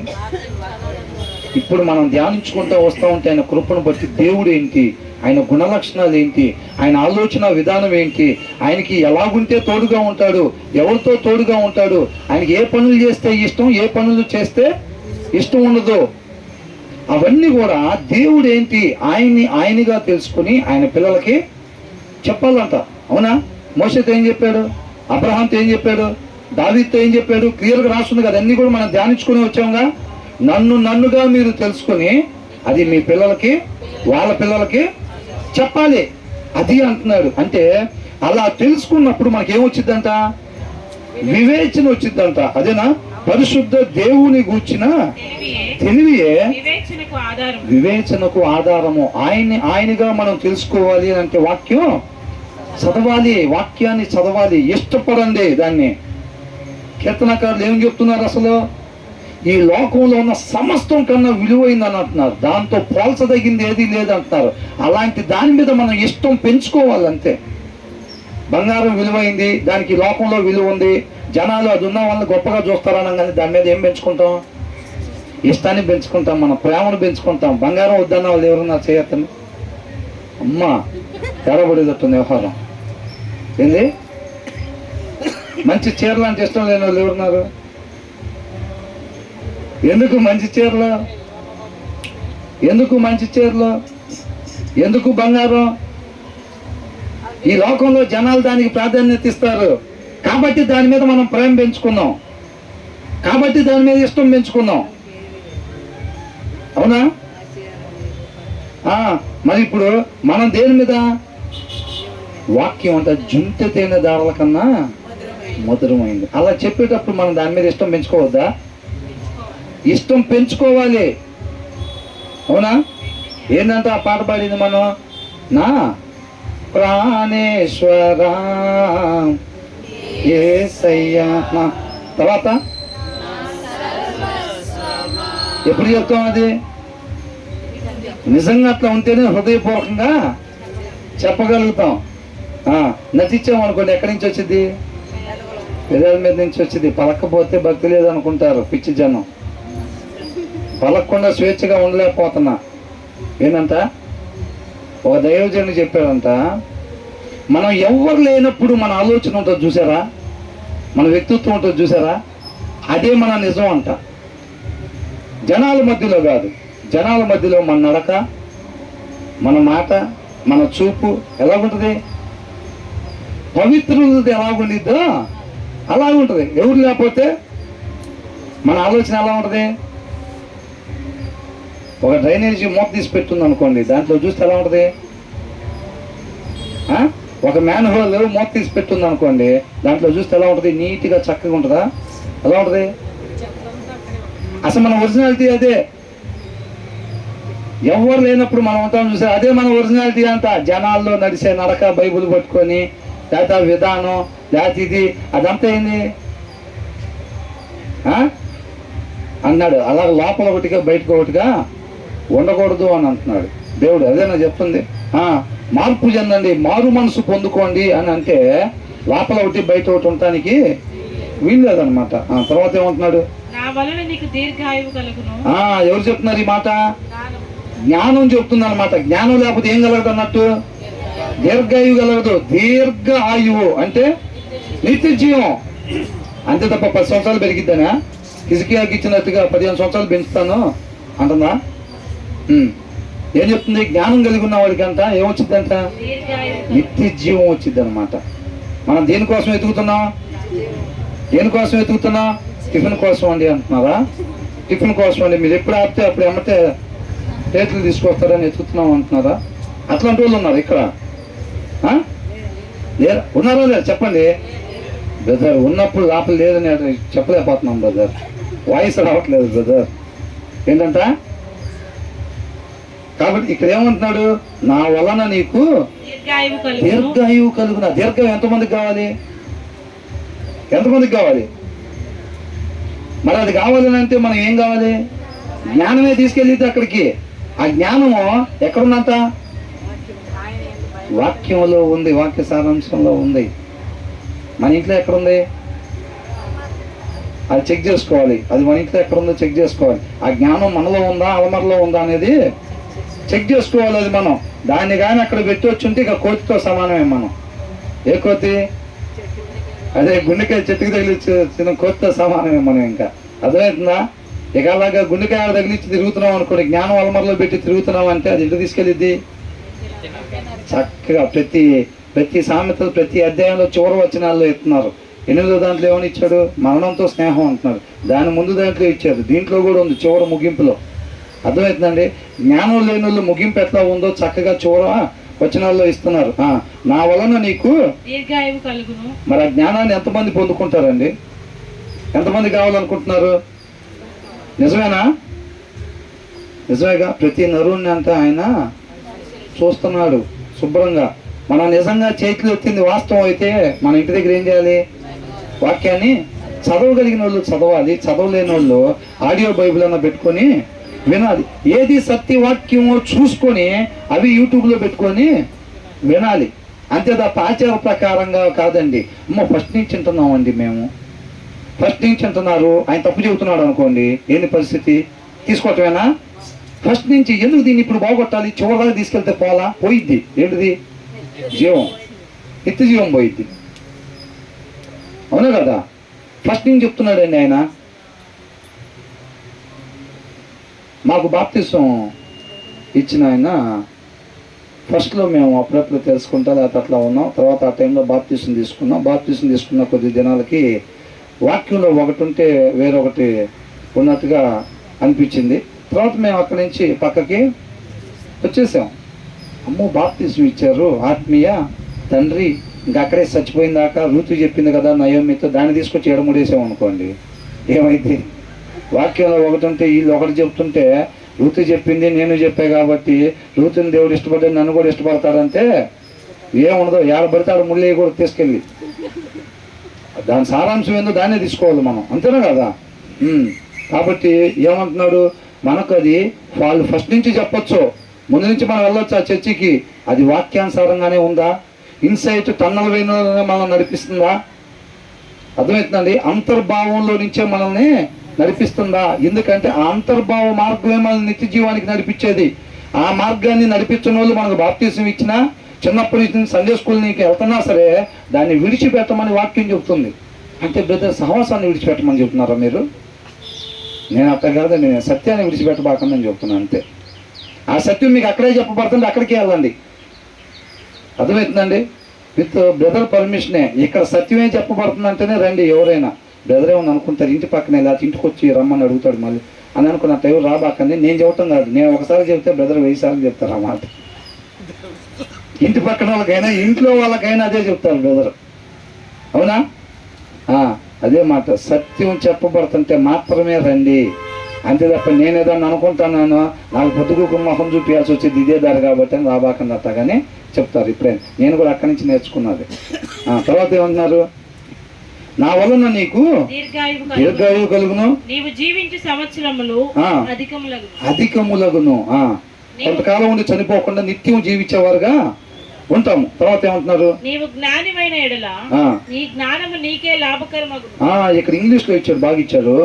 ఇఫ్ యు ఆర్ వైజ్, నువ్వు ఒకవేళ జ్ఞానం కలిగి ఉంటే, నువ్వు వాక్యం చదువుతుంటే, వాక్యం చదువుకొని దాంట్లో అంతర్భావం కానీ నువ్వు తీసుకొని నువ్వు జీవిస్తున్నట్లయితే గనక your wisdom will reward you అని అంటున్నారు. నీకు నిత్య జీవాన్ని అది బహుమానంగా ఇచ్చిద్దంట. ఏది? ఎప్పుడు? నిత్య జీవాన్ని మనం బహుమానంగా ఎప్పుడు అందుకుంటామంట? మనం వాక్యాన్ని చదువుతా ఆ జ్ఞానం కలిగి దేవుడు మనకిచ్చిన క్షణాలని కానీ మనం గడుపుతున్నట్లయితే, ఆ దినాన్ని మనం గడుపుతున్నట్లయితే, నువ్వు ఏ జ్ఞానాన్ని అయితే పొందుకున్నావో ఆ వాక్యంలో నుంచి ఆ జ్ఞానం అంతా మనకి బహుమానం తీసుకొచ్చి ఇచ్చిద్దంట. ఏంటంట బహుమానం? నిత్య జీవం. మన వాక్యం చదవకపోతే ఆ జ్ఞానం మనకి రాదు. మనకి మనం అలా లేకపోతే అప్పుడు మనకి ఏం దొరికిద్ది? నిత్య నరకాగ్ని దొరికిద్ది. వాక్యం చదవకపోతే జ్ఞానం రాదు వాళ్ళకి. ఇంకా అర్థమవుతుందండి? మరి ఇప్పుడు ఆ జ్ఞానం లేకపోతే మనం ఎక్కడికి వెళ్ళాం? నిత్య జీవానికి వెళ్ళాం మనం. అవునా? మనం ఏ జ్ఞానం అయితే వెతుక్కుంటున్నాం, ఎలా వెతకాలంటే దాన్ని గుప్త నిధిని వెతికినట్టుగా వెతకాలి. మన అధ్యాయంలో చూసాం కదా, మొత్తం వెండి కంటే, బంగారం కంటే, ముత్యముల కంటే ఈ లోకంలో ఉండే ప్రతి విలువ కలిగింది ఏదైతే అనుకున్నారో వాటన్నిటికన్నా జ్ఞానం అంట. అవునా? కాబట్టి మనం దాన్ని పొందుకోవాలి. తెలియగలవాడు చేసే పని ఏంటంటే వాక్యం చదువుతాడు, ఆ జ్ఞానాన్ని పొందుకుంటాడు, దాన్ని పట్టుకొని నిత్య జీవానికి నడుచుకుంటాడు. తెలివిలో ఉన్నవాడు ఏం చేస్తాడు? వాక్యం చదవడు, ఈ లోకంలో వాటి వైపు, ప్రసంగి వద్దన్న వైపు పరిగెడతా ఉంటాడు అనమాట. పేరు కోసం, డబ్బు కోసం, ఆరోగ్యం కోసం, పలుకుబడి కోసం, వీటి కోసం పరిగెడతా ఉంటాడు. ఇంకా అది ముగింపు ఏంటంట? వ్యర్థము. ఈ సూర్యుని కింద జరిగే సమస్తం వ్యర్థము. దాని వెనకాల పరిగెట్టడం. అది బైబుల్ చదివిన చేసే పని ఏంటంటే అదే. వాక్యం విననోడు చేసే పని, దానికి లోబడినోడు చేసే పని, కరెక్షన్ చేసుకోవటానికి ఇష్టపడినోళ్ళు పని. మనకు ఒకటే గుర్తు, మనం సరిగ్గా మంచి మార్గంలో ఉన్నామా లేదా అంటే వాక్యం అంటే. ఇప్పుడు బిర్యానీ భోజనాలు కూర్చున్నాం అనుకోండి, ఆకులు పెట్టారు, ఇక బిర్యానీ వేస్తారు చూసారా, అప్పుడు మనకి ఎలా ఉంటుంది శరీరానికి? ఆత్మకు అలా ఉంటుందా లేదా? ఎప్పుడెప్పుడు వడ్డించాలి, ఎప్పుడెప్పుడు వడ్డిస్తారు. వాక్యం చెప్పేటప్పుడు ఆ తపన మనలో లేదనుకోండి, లేదు చదివేటప్పుడు వాక్యం దగ్గర కూర్చొని ఒక మంచి ప్రశాంతమైన సమయం చూసుకొని రోజులు అనుకున్నాం కదా, ఆ సమయం నేను వాక్యం చదువుకోవాలి, దేవునితో సమయం గడపాలి, దాంట్లోనే నాకు ఆనందం. ఆ ఆనందాన్ని రుచి చూస్తే బెదరు చెప్తూ ఉంటారు ఏమని, ఆయన ఉత్తముడని రుచి చూచిన గనకనే మాట్లాడుతున్నాను అంటున్నాడు. అర్థమవుతుంది? దాంట్లో ఉండే ఆనందం దేంట్లో రాదు, దేంట్లో కూడా రాదండి. అది అనుభవపూర్వకంగా తెలియాలి, అది అనుభవిస్తుంటేనే తెలిసిద్ది. దాంట్లో ఉండే ఆనందం దేంట్లో రాదు. ఇంకా ఆ ఆనందాన్ని ఒక్కసారి రుచి చూసిన వాళ్ళు పదే దాని దగ్గరికి వెళ్దాం అనుకుంటారా లేదా? ప్రశాంతంగా సమయం పెట్టుకొని చక్కగా చదువుకుంటా, అవునా, ఆ జ్ఞానాన్ని పొందుకుంటా ఉంటారనమాట. అందుకని అంటున్నారు, if you are a wise, నువ్వు కానీ జ్ఞానవంతుడు అయితే, నువ్వు కానీ వాక్యం చదువుతున్నట్టయితే కనుక ఆ జ్ఞానం నీకు నిత్య జీవాన్ని బహుమానంగా తీసుకొచ్చి ఇచ్చిద్ది. ఇఫ్ యు ఆర్ ఏ మోకర్, అపహాసకుడిగా ఉన్నావా ఒకవేళ, అపహాసకుడు అంటే ఎవరు? వాక్యం చదువున్నాడు, జ్ఞానాన్ని పొందుకోకుండా ఆ దినాలు గడుపుతూ ఉంటాడు చూసారా, దేవుడిచ్చిన దినాలని, దేవుడిచ్చిన సమయాన్ని జ్ఞానం లేకుండా ఉపయోగించేస్తూ ఉంటాడు చూసారా, వాళ్ళని if you are a mocker you alone will suffer అని అంటున్నాడు. ఎవరంట? నువ్వు మాత్రమే సఫర్ అవుతావు అని అంటున్నాడు అనమాట. ఎవరెవరంట? ఈ లోకం మీద పగబట్టా నేను, అందుకని నేను వెలుగు నింపుకోకుండా ఎవరికి వెలుగు అందించుకొని ఉంటా నేను. దేవుడు చెప్పాడు నేను ఈ లోకానికి వెలుగు ఉప్పని, కాబట్టి నేను నింపుకోకపోతే నేను ఎవరికి నింపను కదా అని అనుకుంటున్నావా? నువ్వు వాక్యం చదవకపోతే ఎవరికి నష్టం అంట? నీకు మాత్రమే నష్టం అని అంటున్నాడు. ఇక్కడ ఏమనుంది? యూ అలోన్ విల్ సఫర్ అని అంటున్నాడు. నీకు మాత్రమే నష్టమో. అర్థమవుతుందండి? నేను అందరి మీద పగబట్టా, అందరి మీద పగబట్టా, ఎవడు రక్షణ పొందుకోకూడదని అనుకుంటున్నా, కాబట్టి నేను వాక్యం చదవకుండా ఎవరికి క్రీస్తుని కనపరచుకుండా ఉంటే పోయిద్ది. అట్లా ఆపగలుగుతారా? నువ్వు విధేయత చూపించకపోతే ఇంకొకరిని ఎన్నుకుంటాడు దేవుడు. సౌలు విధేయత చూపించకపోతే ఆగిపోయిందా? దేవుడు రాజ్య స్థాపన ఆగిపోయిందా? ఆయన చిత్తం జరగటం ఆగిపోయిందా? దావీదుని సెలెక్ట్ చేసుకున్నాడు, ముందుకి వెళ్ళిపోయాడు. ఎవరికి నష్టమైంది? సౌలుకి మాత్రమే నష్టమైంది. మనం కూడా వాక్యం చదవకపోతే ఎవరికి నష్టం? మనకు మాత్రమే నష్టం అన్నమాట. అది అర్థమవుతుందా? వాక్యం చదువు అని చెప్తా ఉంటావు. చదువుతాలే ప్రభువా, చదివి నిన్ను సంతోష పెడతాలే ఎప్పుడో ఒకసారి. ఎవరిని ఆయన సంతోష పెడతాను కదా చదివేది. ఆయనకి ఏమైనా తక్కువైందంట? ఆయనకి కొద్దువైంది ఏమీ లేదంట, అవునా? ఆయన సమస్తం అయి ఉన్నాడు, మనం మాత్రం ధూళి అయి ఉన్నాం. ఏంది? మనం కొద్ది వారం కాబట్టి ఆయనతో పోలిస్తే మన మాటలు ఎలా ఉండాలంట? కొద్దిగా ఉండాలి. రాజుగారు ముందు సైనికుడు ఎలా నిలబడతాడు? ఎవరక్కడ అనంగానే చిత్తం ప్రభు అని నేల చూసుకుంటూ నిలబడతాడు. ఎక్కడ చూస్తాడు? ఇక్కడ నేనే ఉన్నా ఏంది చెప్పు అంటాడా? చిత్తం ప్రభు అని నేల చూస్తూ ఉంటాడు. అందుకని మీరు సినిమాలో కూడా చూస్తే అబ్రహాం అనగానే దేవుడు ఆ స్వరం మారుస్తారులేని, మనకు రాదు కదా అది, వాళ్ళు ఏదో ఎడిటింగ్లో చేస్తారు. అది అబ్రహాం అనగానే ఇలా కిందకి వాళ్ళు చూసే పైకి చూసే పరిస్థితి ఉండదు. వాళ్ళు దేవుడు అంటే ఏందో వాళ్ళకి తెలుసు. మనం పిలుస్తున్నాం, ఆగు వస్తానులే, మొన్నగా చదివా 3 వారాలేక అవుతుంది, నువ్వు పిలిచేది నాకు వినపడుతుంది. ఒక్కొక్కసారి సౌలు కూడా మాట్లాడుకుంటాడు కదా అట్లా ఒక్కడే అలమర వైపు చూసి, నన్ను చదువు నీ జ్ఞానం వచ్చింది, నిత్య జీవానికి వెళ్తాను, నాకు అర్థమవుతుంది నీ స్వరం, నాకు వస్తా కంగారు పడబాక అని అంటారు కొంతమంది, అవునా? ఏం దాని దగ్గరికి రావటం కాదు, ఈయనకు వచ్చింది లాస్ట్ డేట్, అవునా కదా? అది మనం తెలుసుకోవాలి. If you are a mocker you alone will suffer. ఇప్పుడు దాకా జ్ఞానం మనకి ఎక్కడంట? ఊర్లో ఒక హైయెస్ట్ పాయింట్ దగ్గర నుంచొని జ్ఞానం భోజనం సిద్ధపాటు చేసి మనకి ఆహ్వానం పలికిందనమాట. అమ్మో అంటే ఇప్పుడు జ్ఞానం లేనా, ఇప్పుడు ఇంకోసారి పిలిచి మళ్ళీ ఇంతసేపు చెప్పిద్దా అంటే ఇంతసేపు ఏం లేదండి, ఆమెకు 5 వచనాలే ఇచ్చారు, 5-6 వచనాలు ఇచ్చారు. అర్థమవుతుందండి? ఇప్పుడు ఇంకొక ఆమె మిద్ది మీదకి ఎక్కుతుంది అనమాట. వీళ్ళింటికి కానీ మనం భోజనానికి వెళ్ళాం అనుకోండి, ఈ ఆహారం తింటే ఎక్కడికి వెళ్తాం? వెరీ గుడ్, ఇంకా నేను వెళ్తున్నానండి. ఇంకా అదే ఇప్పుడు దాకా చెప్పింది కదా, వాళ్ళ ఇంటికి భోజనానికి వెళ్ళి ఆహారం తింటే ఎక్కడికి వెళ్తాం? నిత్య జీవానికి వెళ్తాం. దయచేసి భయపెట్టబాకండి అట్లాగా. కొద్ది కొత్త కదా, ఒకసారి భయపెడితే రెండోసారి రాదు ఇటు. కాబట్టి ఇప్పుడు ఏంటంట, Foley is an unruly woman. ఇంకొక ఆమె మిద్ది మీదకి ఎక్కింది. ఇప్పుడు దాకా ఒక ఆమె ఇన్వైట్ చేసింది భోజనానికి మనకి, ఆమె దిగింది. మన ముందు ఉంటుంది పరిస్థితి, ఎవరింటికి వెళ్ళి భోజనం చేయాలా అని. అర్థమవుతుందండి? ఇప్పుడు రెండో మిద్ది మీదకి ఎక్కుతుంది, సిటీ సెంటర్లో పైకెక్కి. ఆ జ్ఞానం కలిగిన ఆమె ఏం చేసింది, కష్టపడి ఒక మాంసాన్ని వధించి మాంసం తయారు చేసి అది జ్యూస్ మొత్తం కూడా ద్రాక్ష రసం కలిపి కష్టపడి భోజనానికి పిలిచింది. రెండో ఆమె ఏం వండకుండా పిలుస్తుంది. ఒక ఆమె మిద్ది మీదకి ఎక్కింది, ఇప్పుడు పైకి నిలబడింది. ఫోలీ అని అంటే మూర్ఖురాలు అని. మూర్ఖురాలు అంటే యోబు గ్రంథంలో యోబు వాళ్ళ భార్యతో ఒక మాట మాట్లాడతాడు. 2వ అధ్యాయం 10వ వచనం ఒకసారి చూడండి. యోబు గ్రంథం 2వ అధ్యాయం 10వ వచనం. అందుకతడు మూర్ఖురాలు మాట్లాడినట్లు నీవు మాట్లాడుచున్నావు. ఏంటంటే మూర్ఖురాలు అంటే ఎవరు? జ్ఞానం లేనావా అంటే వాక్యం చదవనావా. అర్థమవుతుందండి? ఉంటారు కొంతమంది, ఒక తాగుబోతూ ఒక సువార్థికుడు ఒకే ఇంట్లో ఉంటారా ఉండరా? ఉంటారు. చాలా కుటుంబాల్లో ఉన్నాయి అట్లాగా, అవునా? అదే ఇంట్లో నుంచి ఒక ఆయన సువార్త ప్రకటిస్తూ ఉంటాడు, రెండో ఆయన చీకటిని ప్రకటిస్తూ ఉంటాడు, అవునా కదా? కాబట్టి యోబు ఎలాగున్నాడు? వాళ్ళ భార్య ఏమంటుంది? మూర్ఖురాలు మాట్లాడినట్టుగా మాట్లాడబాక. అసాశ్చర్యం ఏంటంటే దాని కింద ఒక మాట అన్నాడు, చూడండి ఏమన్నాడు? మనము దేవుని వలన మేలు అనుభవించుదమా, కీడును మనము అనుభవింప తగదా అని. కీడును మనము అనుభవింప తగదా అంటే పనిష్మెంట్ తెచ్చుకోకూడదా, కరెక్షన్ మనం ఇచ్చేసుకోకూడదా అని అంటున్నాడు. కానీ 3వ అధ్యాయం నుంచి ఏమైంది? నాకు అన్యాయంగా శ్రమలు వచ్చినాయి అని అన్నాడు. అదే మాట మీద స్టాండ్ బై ఉంటే బాగుండేదే, అవునా?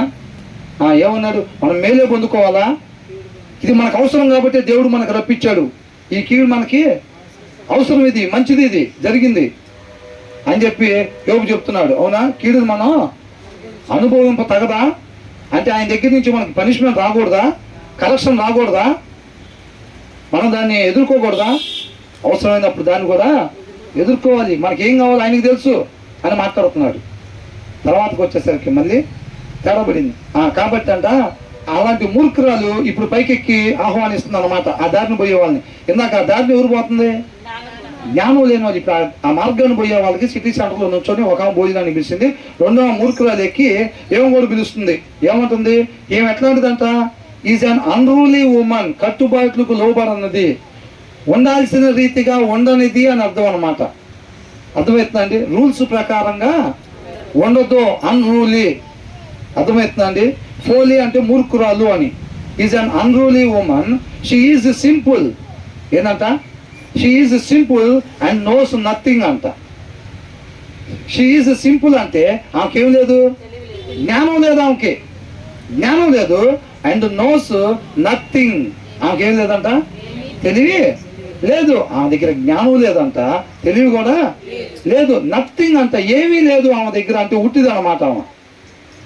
ఆమె నుంచొని పైకి ఎక్కి చెబుతుంది. ఇంకా ఆమె దగ్గరికి పోతే ఏముండిద్ది? ఆమె దగ్గర ఏం లేదు మొదలు, అవునా? మరి ఆమె ఏం వడ్డించింది మనకి? ఏమన్నా వడ్డించిందా? ఏమీ వడ్డీ లేదు.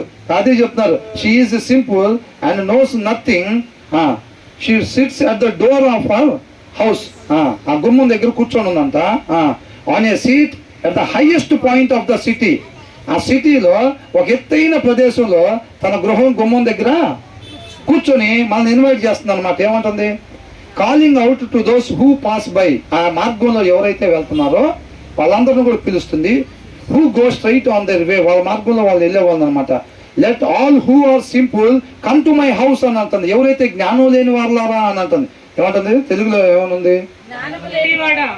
ఇక్కడికి రమ్మని వారిని పిలుచును. పిలుస్తుంది అనమాట. ఇందాక కూడా అదే మాట పిలిచిందిగా, జ్ఞానం కలిగిన కూడా ఏమని పిలుస్తుంది? అదేందో దాంట్లో ఉంది, 4వ వచనంలో ఉంది. ఏమనుంది? ఇద్దరు కూడా భోజనానికి పిలుస్తున్నారు మనల్ని. అర్థమవుతుందండి? అక్కడికి వెళ్ళి ఏమేమంటుంది? అది తెలివి లేని వాడొకడు to those who have no sense she says, జ్ఞానం లేనోడిని తెలివి లేని వాళ్ళని పిలుస్తుంది. ఆమె కూడా అంతే పిలిచింది కదా, జ్ఞానం లేని వాళ్ళని తెలివి లేని వాళ్ళని పిలిచింది. ఏమో కూడా వాళ్ళని పిలుస్తుంది. ఆమె పిలిచి ఏం చెప్పింది? ఆమె ఏం చెప్పింది? అపహాసకులకి చూడండి ఆమె ఏం చెప్తుందో. తెలివి లేని వారితో అది ఇట్లా అనుచున్నది. అపహాసకులకు 7వ వచనం, అపహాసకులకు బుద్ధి చెప్పువాడు తనకే నింద తెచ్చుకుని. ఏం చెప్తున్నారు? ఆమె చెప్తుంది అపహాసకులకు బుద్ధి చెప్తే మనకేమొచ్చిందంట? నింద వచ్చింది. తర్వాత భక్తిహీనులను గద్దించు వానికి అవమానమే కలుగు. అక్కడంతా నింద వచ్చిందంట, అవమానం వచ్చింది. కానీ నువ్వు వెళ్ళేది సరైన మార్గమే. ఆ 2 వస్తాయి అంటే నీకు సరైన మార్గమే. జ్ఞానం కలిగి ఉండు. మా ఇంటికి వచ్చి భోజనం చేసావంటే నేను వెళ్ళేది ఆ జ్ఞానం కలిగిన ఆమె ఇంటికి వెళ్ళి భోజనం చేస్తే నువ్వు వెళ్ళేది సరైన మార్గమే అని నీకు తెలిసిద్ది అని అంటుంది. జ్ఞానం కలిగిన ఆమె ఇంటికి వెళ్ళి మనం భోజనం చేస్తే ఏమొచ్చిందంట? మనకి అపహాసకులు బుద్ధి చెప్పినప్పుడు నింద వచ్చిందంట, తర్వాత అవమానం వచ్చిందంట. నువ్వు వెళ్ళేది సరైన మార్గమే. ఆ మార్గం ఎక్కడికి నడిపించిద్ది? నిత్య జీవానికి నడిపించిద్ది. అర్థమైందండి? మనం బైబిల్ చదివామనుకోండి, జ్ఞానం వచ్చింది. ఆ జ్ఞానంతో మనం దేవుడిచ్చిన ఆయుష్ను ఉపయోగించేటప్పుడు మనకి నిందలు అవమానాలు ఎదురవుతూ ఉంటాయి. అవునా కదా? పాటల్లో కూడా ఉందా లేదా? ఏమని అది అవి ఎదురవుతూ ఉంటాయి. అప్పుడు మనం ఏం చేసుకోవాలి? రైట్ వేలో వెళ్తున్నాం, అది నీకు మేలు. ఆ నింద నీకు మేలు. మనల్ని ప్రేమించి ఆ జ్ఞానం చెబుతుంది అనమాట. అర్థమవుతుందండి? ఏం ఒక ఆమె వచ్చింది, 2వ ఆమె దొంగ ప్రేమ. ఈ లోకంలో ఏమి చూపించిద్ది? తీపి చూపించిద్ది, రుచికరమైంది చూపించిద్ది అనమాట. పాపం ఎలా ఉంటుందంట? జారస్త్రీ నోట నుంచి తేనె కారును అని అంటున్నాడు. పాపం అంట మనకి తీపిగా, అది ఈ లోకంలో తీపిగా అనిపించిద్ది. దానికి ఒక్కసారి మనం వెళ్ళి టచ్ చేసామంటే అది మనం ఏలటం మొదలు పెట్టిద్ది. ఇంకా అర్థమైందండి? ఫస్ట్ వెళ్తాడు పెద్ద రాజులాగా, వెళ్ళి అవార్డు పడతాడు ఆమె దగ్గరికి. తర్వాత ఏమైద్ది? కాళ్ళ కాడ కూర్చుంటాడు. పోయి ఎక్కడ? కాళ్ళ దగ్గర. ఫస్ట్ వెళ్తాడు, డబ్బున్న వాళ్ళకి సహజీవరావుకి పెగ్గేసుకోవటం సాయంత్రానికి వెళ్ళి. అది ఎంతోమంది ఆశపడతారు వేద్దామని, డబ్బు లేక వేయరు, నేను డబ్బున్నవాడిని అని అనుకున్నాడు. తర్వాత ఏడుంటాడు? తలుపులు తీక ముందే కాసుకొని కూర్చుంటాడు అక్కడ. ఎక్కడ? వైన్ షాప్ కాడ. 8ంటికి తీస్తారంటే 7 దగ్గర నుంచి ఉంటాడు. నరాలు షివరింగ్ వస్తూ ఉంటాయి. తీయగానే పోయి లోపల పడి నోట్లోకి పోసుకోవాలి. అది ఏళ్తా ఉండిద్ది అనమాట. ఇంకా ఫస్ట్ ఎలా ఉంటుంది? ఫస్ట్ అలాగే ఉంటుంది. ఈ లోకం ఆకర్షణ అలా ఉండిద్ది అనమాట. మనం దాన్ని చూసి అట్రాక్ట్ అయ్యామనుకోండి. వాక్యం లేకపోతే ఏమైంది? ఆ జ్ఞానం ఉండదు. ఆ జ్ఞానం లేకపోతే అది ఎరేసినప్పుడు ఏం చేస్తాం? పడిపోతాం. పడిపోయిన తర్వాత బానిసలం అయిపోతాం. ఇక ఏళ్ళటం మొదలు పెట్టింది. అర్థమవుతుంది? వాక్యం చదవకుండా ఉండటం కూడా అంతే. అది అలవాటుగా అయిపోయింది. చదవాలంటే కష్టం అయిపోయింది. తర్వాత దారి తప్పిపోయిన తర్వాత దారిలోకి ఎక్కాలంటే చాలా కష్టం. అర్థమవుతుందండి? ఆయన కృపను బట్టి ఎప్పటికప్పుడు బుద్ధిగా కన్యకల్లాగా చెక్ చేసుకుంటా మనం వాక్యాన్ని చదువుకుంటా మనం ముందుకి వెళ్ళాలి. ఎప్పటి వరకు వెళ్ళాలి? అట్లాగా అంతవరకు వెళ్ళాలి మనం జాగ్రత్తగా. కాబట్టి ఆమె అలా చెప్తుంది. ఆమె నిందలు అవమానాలు అంటుంది. ఆమె మంచిది కాదు. వాళ్ళ ఇంటికి వద్దు భోజనానికి. ఏమేమంటుందో చూడండి. జ్ఞానము లేనివాడా ఇక్కడికి రమ్మని వారిని పిలుచును. అది తెలివి లేని వాడు ఒకడు వచ్చుట చూచి దొంగిలించిన నీళ్లు తీపి. ఏం చెప్పిద్దంట? దొంగతనం చేసి తాగితే నీళ్లు బలి తీగి ఉంటాయి తెలుసా అంటుందంట. చూసారా? మనకేం కావాలి? తీపి. అవునా? ఆమె ఏం చెప్పింది? 2 భోజనాలు పిలిచారు కదా. ఒక ఆమె ఏమంటుంది? నిందలు అంటుంది. నింద బెస్టా తీపి బెస్టా? మనకి ఏది కావాలి? నింద ఎవరికి కావాలి? ఎత్తండి బ్రదర్, రాసుకోండి. ఎత్తే పని లేదు బ్రదర్, అంత అప్డేటెడ్ ఏఐ వచ్చింది కదా. ఎత్తినట్టు రాసుకోండి. 2வது అడుగుతారు, దానికి ఎత్తనట్టు రాసుకోండి. అంతేనా? నేను ఊరకనే అంటున్నాలే అండి. అవునా? మనం అందరూ కూడా దేవుడి కృప, ఆయన కృప లేకుండా అంట ఆయన మాట ఒకళ్ళ దగ్గరికి రాదు. కాబట్టి ఆయనకి ముఖ్యమైన వాళ్ళగా మనం ఉన్నాం కాబట్టి ఎంత విలువైన పానీయం తీసుకొచ్చి మనకు తాపిస్తూ ఉన్నాడు అనమాట.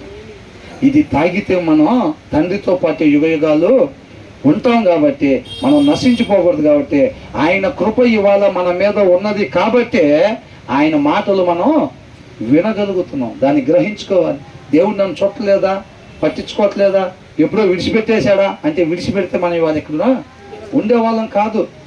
మనం ఇవాళ ఇక్కడ ఉన్నాము అంటే ఆయన విలువైన మనకు నిత్య జీవానికి నడిపించేది, నన్ను భుజించేవాడు ఎప్పటికీ కూడా ఆకలిగా ఉండంటున్నాడు. అర్థమవుతుందండి? ఇదే ఆయన శరీరం, దీన్ని తినాలి. అవేంటంటే నమూనాలాగనమాట. ఆ రొట్టె తినటం, అవునా? ఆ రొట్టె తినటం అనేది నమూనా లాంటిది. ఇదే ఆయన శరీరం తినటం, నన్ను తినినవాడు ఎప్పటికీ కూడా ఆకలిగా ఉండడం అని అంటున్నాడు. అది మనం చూడాల్సింది. అంతే తప్ప దీన్ని ఆడ పెట్టి విడిచిపెట్టి నెగ్లిజెన్సీ చేయబాక. ఉండేది కొద్దిపాటి జీవితం అండి, ఉండేది కొద్దిపాటి జీవితం. మన శక్తి కొలది చేయాలి. ఆయన కృపని ఎంత ఆశ్రయించగలుగుతామో, మన సత్తా ఏందో చూపెట్టగలగాలి. ఏ విషయంలో? హెచ్చించుకునే విషయంలో కాదు, ఆయన మాటకి లోబడే విషయంలో. అర్థమవుతుందండి? ఆయన మాటకి లోబడే విషయంలో మన సత్తా ఏందో చూపెట్టాలి. మరలా మరలా వచ్చే అవకాశం కాదు ఇది.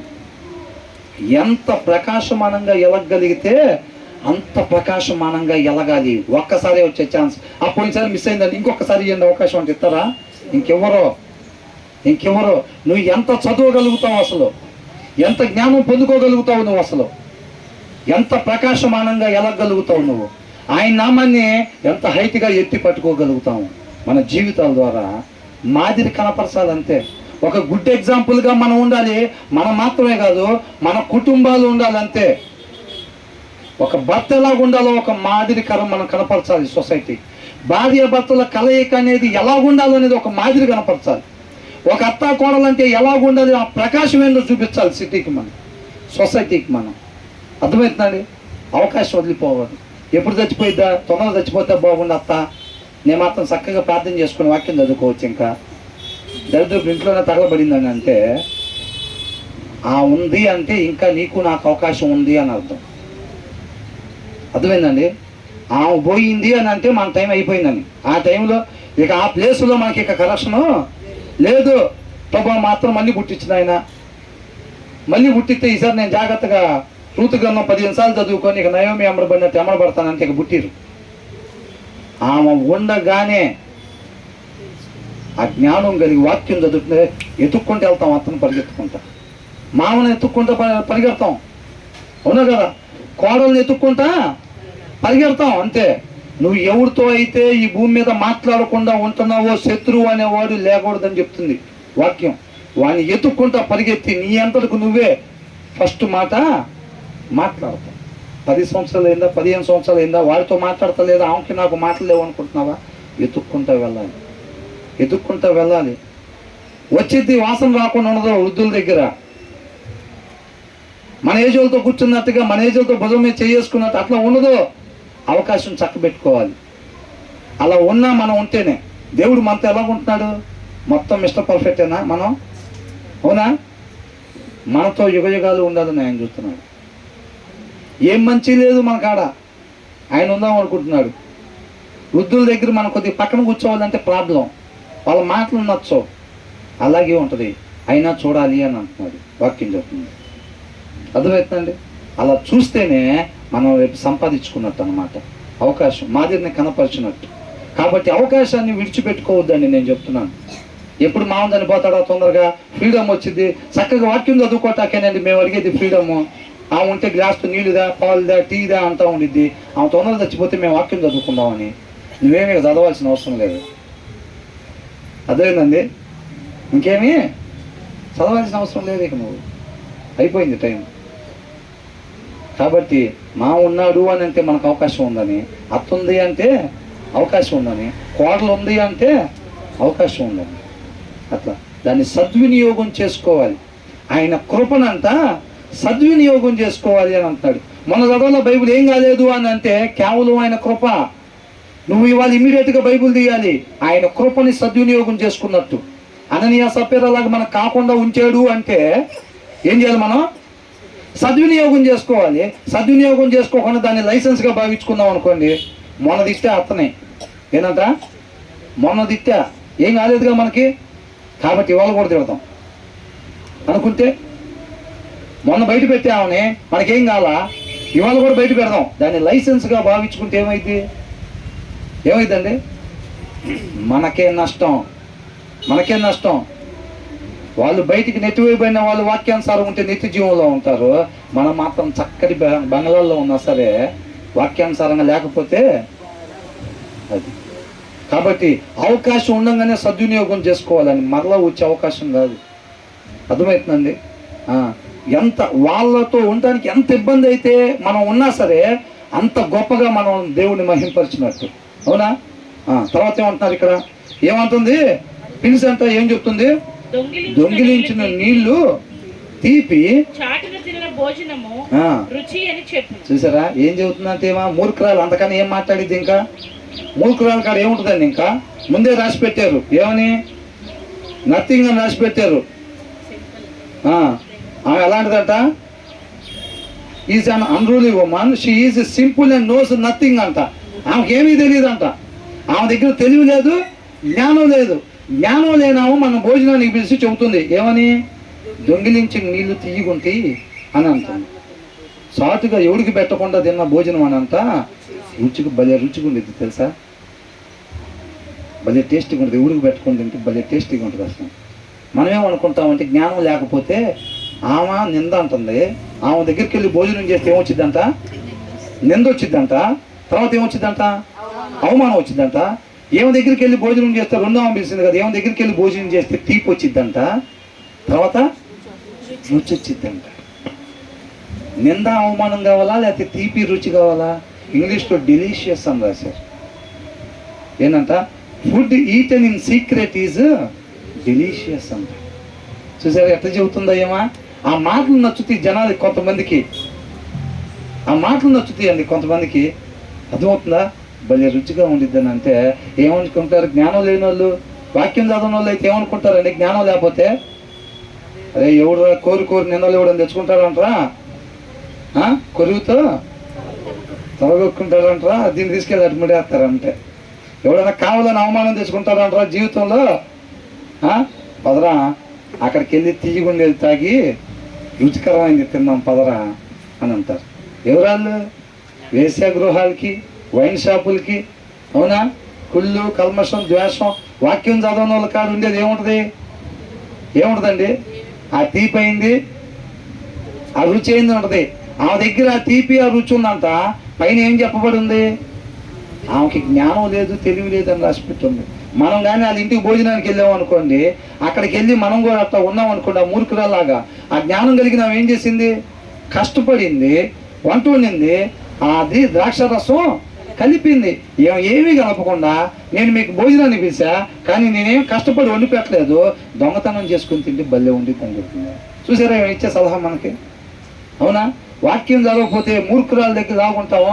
ఎవరైతే వాక్యము చదవకుండా దినాలు గడుపుతున్నారు చూసారా? వాక్యం చదవకుండా దేవుడిచ్చిన క్షణాలు గడుపుతున్నారు చూసారా? వాక్యం చదవకుండా ప్రతిరోజు ముందుకు సాగుతున్నారు చూసారా? వాళ్ళు ఈ రెండో ఆమె దగ్గర భోజనం చేస్తున్న వాళ్ళు అనమాట రోజు. అర్థమవుతుందండి? వీళ్ళు ఎవరు? వీళ్ళిద్దరు స్త్రీలు. జ్ఞానం కలిగి ఉన్నవాడు, జ్ఞానం లేనోడు, వాళ్ళకి సాదృశ్యాలు అన్నమాట ఇది. ఎవరైతే వాక్యం చదవకుండా తిరుగుతున్నాడో, రోజు వాక్యం చదవకుండా తిరుగుతున్నాడు అంటే రెండో ఆమె దగ్గర భోజనానికి వెళ్తున్నాడు. వాక్యం చదవకుండా ఉండటం అప్పుడు జ్ఞానం రాదని తెలుసు కదా. అంటే రెండో ఆమె దగ్గర భోజనం చేస్తున్నట్టు అనమాట. అక్కడ చేయటానికి ఇష్టపడుతున్నట్టు. మన వాక్యం రోజు చదవట్లేదు అని అంటే ఏంది అర్థం? ఆ జ్ఞానం మాకు వద్దు అని చెప్తున్నట్టు. బైబుల్ చదివితే ఏమొచ్చిందంట? జ్ఞానం వచ్చిందంట. మేము చదవండి బైబుల్ అంటే మాకు ఆ జ్ఞానం వద్దండి, మాకు ఆ నిందలు వద్దండి, మాకు అవమానాలు వద్దండి, ఓవరాల్గా మాకు ఆ నిత్య జీవం వద్దండి అని తెలియపరుస్తున్నట్టు. ఇంట్లోనే ఉంటాయి, అవసరమైతే 3 ఉంటాయి, లేకపోతే 5 ఉంటాయి బైబిళ్ళు. బెడ్రూమ్లో కాదండి, హాల్లో ఉంటాయి. జనాలు వచ్చేది హాల్లో కూర్చుంటారు కదా. ఎక్కడ ఉంటాయి? హాల్లో వాక్యాలు పెడతారు. లోపల పెడతారా? కిచెన్లో వాక్యాలు పెడుతున్నారా? పెట్టరు. అవి మనకు కనపడతాయి, మనల్ని బలపరుస్తాయి. ఏమొచ్చిద్ది? జనాలు ముందు కదా. కాబట్టి హాల్లోనే ఇరికి చిరికి ఆడుంటే హాల్లో ఉంటే ఎవడన్నట్టు హాల్లో కూర్చుంటారు. కాబట్టి అమ్మో బెదరన్నట్టుగా భక్తుల్లో పెద్ద భక్తులు మామూలు ఇంటికి రాలేదండి. మనం ఇలాకాడ మనం నుంచొని మాట్లాడతాక ఏం లేదు, ఒంగనే మాట్లాడాలి ఏదైనా కానీ గౌరవంతో. అవునా? మనం వాక్యం చదవట్లేదు అని అంటే ఏందని అర్థం?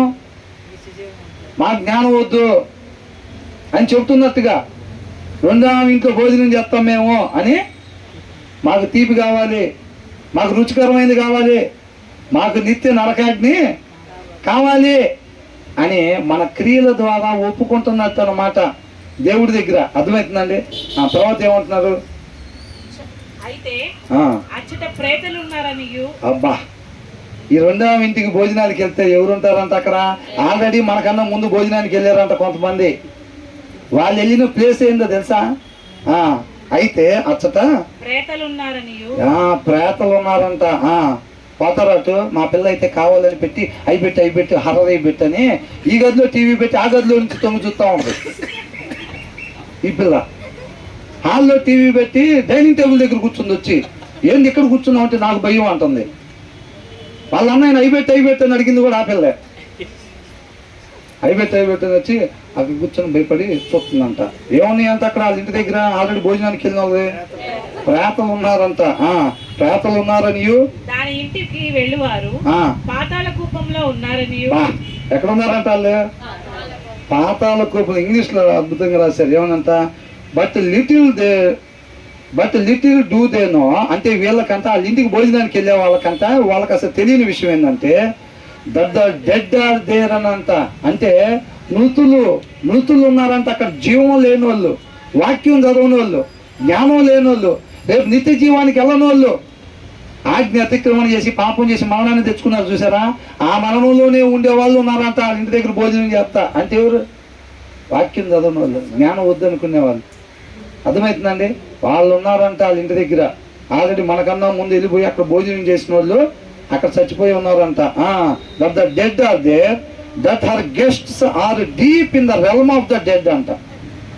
అర్థమైందండి? జీవానికి పోకుండా వాళ్ళు మరణం అనే రాజ్యంలోనే వాళ్ళు ఉండిపోతారంట. వాళ్ళ ఇంటికి కానీ భోజనానికి వెళ్ళామంటే స్టార్టింగ్ ఎలా ఉంటుంది? మందు అలవాటు చేసుకున్నాడు కదా, బల్లె ఉండిద్దిరా, బుగ్గలు వస్తాయిరా. ఏమవుతాయి అంట? బుగ్గలు వస్తాయిరా. సినిమా యాక్టర్లు ఎందుకు అనుకుంటున్నట్టు ఉండేది? రోజు సాయంత్రం వాళ్ళు కొంచెం అదిరా, నువ్వు కూడా అలకలాగా ఉండాలని నా ఆలోచన. తాగురా కొంచెం. పరిచర్య. ఏం పరిచర్య? చీకటి పరిచర్య. చీకటిని ప్రకాశింపజేస్తున్నారు చేతనేంతో. వాళ్ళు కూడా అనుకుంటారు ఉండేది ఒకటే అవకాశం, ఎంతమందిని బడగొడితే అంతమందిని బడగొట్టి రేపు గురువుగారితో పాటు అక్కడ మంటల్లో ఫ్రై. అవునా? మా వాడు ఎక్కడ హోటల్ పోయిన ఫస్ట్ చికెన్ 65 అంటూ ఉంటాడు. ఏంటంట? 65 డాడీ అని అంటూ ఉంటాడు. అక్కడ ఉండదు అసలు 65. రేపు గురువు గారితో పాటు అక్కడ ఉండొచ్చు. అంతేనే కదా? కాబట్టి అక్కడికి వెళ్తానంట. ఇది హర్ గెస్ట్స్ ఆర్, అంటే వాళ్ళ ఇంటికి వచ్చే వాళ్ళంతా ఎవరు? డీప్, అంటే ఇక పైకి వచ్చే పరిస్థితి ఉండదు. పైకి లాగని అంటే ఏమంటారు? లాగలేమండి, లోతులోకి వెళ్ళిపోయారు, లాగలేము ఇంకా అంటారు. వాళ్ళు ఇంటికి వెళ్ళిన గెస్టులు ఎట్టంట? ఒక్కసారి పోయేద్దాం, ఒక్కసారి ఇంకెప్పుడు పోవద్దు వాళ్ళ ఇంటికి. ఎప్పటి నుంచో పిలుస్తున్నాం గుమ్మం దగ్గర ఉండి. పాపం ఏంటంట? గుమ్మం దగ్గర ఉండి ఎప్పటి నుంచో పిలుస్తుందంట. ఒక్కసారి పోయేద్దాం, ఇంకెప్పుడు పోవద్దు జీవితంలో. ఇక నువ్వు పోయేది ఏముండదు, అక్కడే ఉంటావు. ఇక ఆల్రెడీ అట్లా ఒక్కసారి పోయేద్దాం అనుకున్న వాళ్ళంతా అలా చచ్చిపోయి ఉన్నారంట. అర్థమవుతుందండి?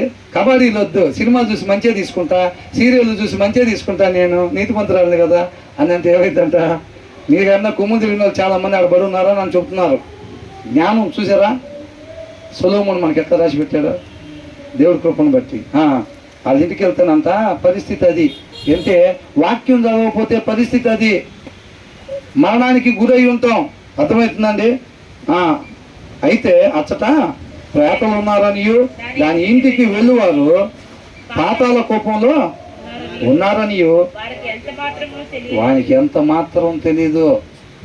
వాక్యం వద్దు అన్న దాని జోలి పోతే ఏమైందంటే అవన్నీ తిరిగానే ఉంటాయి. వాక్యం ఏదేది వద్దు అని ఉంటుందో దానికి పైన కోటింగ్ వేస్తారు. మనం ఏదో కొన్ని సార్లకి పోయి చికెన్ మంచూరియా అంటాం, దాంట్లో చికెన్ కనపడదు, మొత్తం కోటింగ్ వేసి పెడతారు. అవునా? వాక్యం వద్దు అని ఉన్న దానికి ఏం చేస్తారంటే పైన స్వీట్ కోటింగ్ వేస్తారు. స్వీట్ కోటింగ్ ఏం కాదు, మనం ఏం చేస్తాం? టెంప్ట్ అవుతాం. ఒక్కసారి తిన్నాం ఏమైంది అని అనుకుంటాం. ఆ ఒక్కసారి తిని ఇంకా ఆడే ఉంటారు బానిసలుగా. ఉంటారా ఉండరా?